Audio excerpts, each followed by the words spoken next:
Hello বন্ধুরা, good morning. শীতকালে কি ফুল গাছের চারা আমি বসাচ্ছি সেটাই তোমাদের সঙ্গে আজকে শেয়ার করব। প্রথমেই আমি ডায়ান্থাস বসাচ্ছি। এই দুটো আমি চন্দননগরের পেটালস নার্সারি থেকে কিনেছি। 6 টাকা করে দাম পড়েছে, 5টা কিনেছিলাম।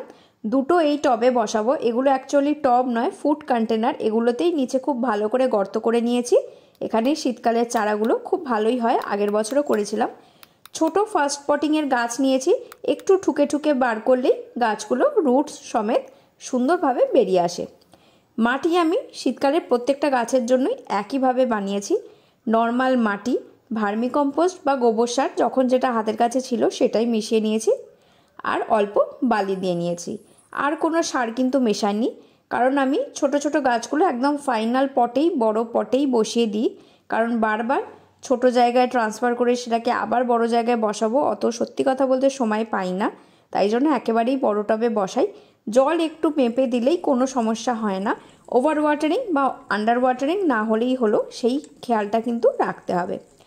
আমি তাই এক্সট্রা কোনো সার দিই না, যাতে গাছগুলো জ্বলে না যায় বা রুটস গলে যেতে পারে। প্রথমেই যদি ছোট অবস্থায় অনেক বেশি বেশি সার পেয়ে যায় তাহলে কিন্তু গাছ সহ্য করতে পারে না। আর গাছগুলো বসানোর পর 3 থেকে 4 দিন কি 5 দিন মতো একটু ছাওয়া জায়গায় ব্যালকনিতে আমি রেখে দিই। এখন আমি পিটুনিয়া বসাচ্ছি। এবারে প্রত্যেকটা পিটুনিয়াই আমি ব্যান্ডেলের কিশোলয় নার্সারি থেকে কিনেছি। 6 টাকা করে দাম পড়েছে।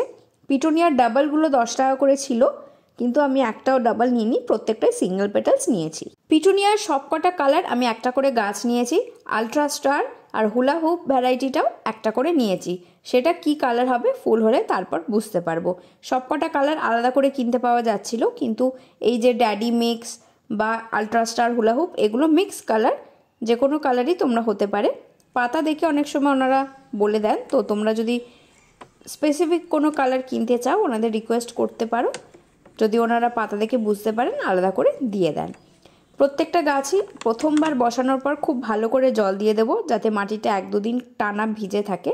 এবার এখানে যেহেতু উপরে খুব বেশি রোদ আসছে, তাই আমি নিচে নামিয়ে রেখে দেবো। দেখতেই পাচ্ছ পরপর অনেকগুলোই পিটুনিয়া আমি বসিয়েছি।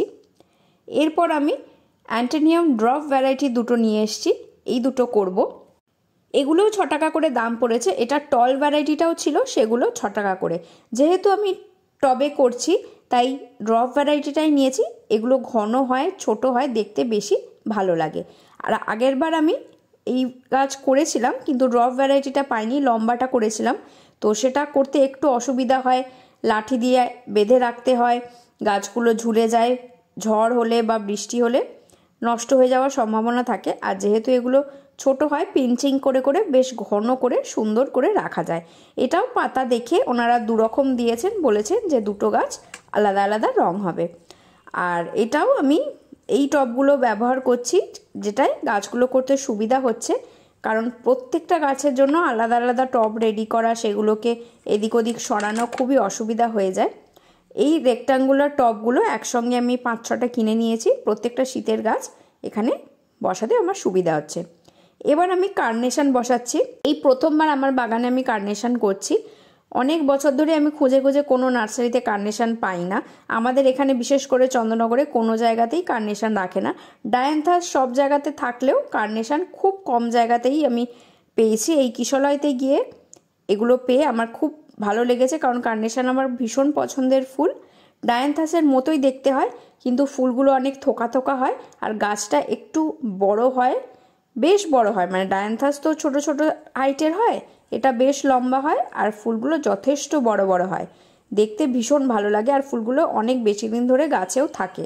তো এটাও দুটোর পাতা তোমরা দেখতেই পাচ্ছ, যে দেখেই বুঝতে পারছো আলাদা রকমের। তো আশা করি দুটো আলাদা আলাদা কালার হবে। আর এই পিটুনিয়াটা সাদা পিটুনিয়া, আমি সবচেয়ে প্রথম এই গাছটাই বসিয়েছিলাম। অলরেডি কুড়ি চলে এসছে, গাছটা ঘনও হয়ে গেছে, বড় হয়ে গেছে। আর এই পিটুনিয়াগুলো আমি ছাদে নিয়ে এসেছি। এখানে ছাদে শেড নেই, শীতকালে শিশিরটা যাতে পায় সেই জন্যই এখানে রাখা। কারণ শীতকালের প্রত্যেকটা গাছেরই শিশির খুব দরকার, না হলে কিন্তু গ্রোথ খুব একটা ভালো হয় না। এবার আমি দুটো ডালিয়া নিয়ে এসেছি। ডালিয়া অনেক খুঁজে খুঁজে পেয়েছি। ওয়েদার খারাপ থাকার জন্য বহুদিন ডালিয়া চন্দননগরে কোনো নার্সারিতে আমি পাইনি। তারপর গ্রিন বেঙ্গল নার্সারি, ডুপ্লেক্স পটি চন্দননগরে যে নার্সারিটা আছে, সেখান থেকে আমি অনেক দিন ধরেই বলে রেখেছিলাম যে ডালিয়া এলেই আমাকে জানাতে। তো আমি একটা হলুদ আর একটা লাল নিয়ে এসেছি। যে পটের সাইজটা দেখছো সেটা সেকেন্ড পটের গাছ, একটু বড়, দাম পড়েছে 15 টাকা করে। আর এই ডালিয়াগুলো কিন্তু বীজের ডালিয়া বা পমপম ভ্যারাইটিটা নয়, যেগুলোর ফুলগুলো বড় হয় সেই গাছটাই আমি নিয়েছি। ওই বীজের গাছগুলো বা পমপম ভ্যারাইটি অনেক নার্সারিতেই পাওয়া যাচ্ছিলো, কিন্তু সেগুলো বড্ডই ছোট ছোট ফুল হয় বলে খুব একটা আমার ভালো লাগে না। এই ডালিয়াটাই সবচেয়ে বেশি ভালো লাগে। তো একই সঙ্গে লাল হলুদ ফুটলে দেখতে ভালো লাগবে, তাই একই টবে দিচ্ছি।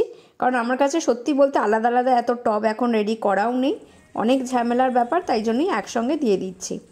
আর এই গাছগুলো যেহেতু একটু বড় হয়, লাঠির ব্যবস্থা করে রেখেছি। গাছগুলো একটু ধরে গেলে, গ্রোথ নিয়ে নিলেই আমি লাঠিগুলো এই টবেই পুঁতে দিয়ে গাছগুলোকে আস্তে আস্তে ছোট থেকেই বাঁধতে থাকবো, যাতে সাপোর্ট পেয়ে ভালোভাবে সোজা হয়ে গাছটা বাড়তে থাকে। দুটো জেরেনিয়ামও বসিয়েছি। জেরেনিয়ামও আমার খুব পছন্দের ফুল। এগুলো আমি সবকটাই 3-4 দিন পর ছাদে নিয়ে এসেছি, যাতে ঠান্ডায় শিশিরটা পায়।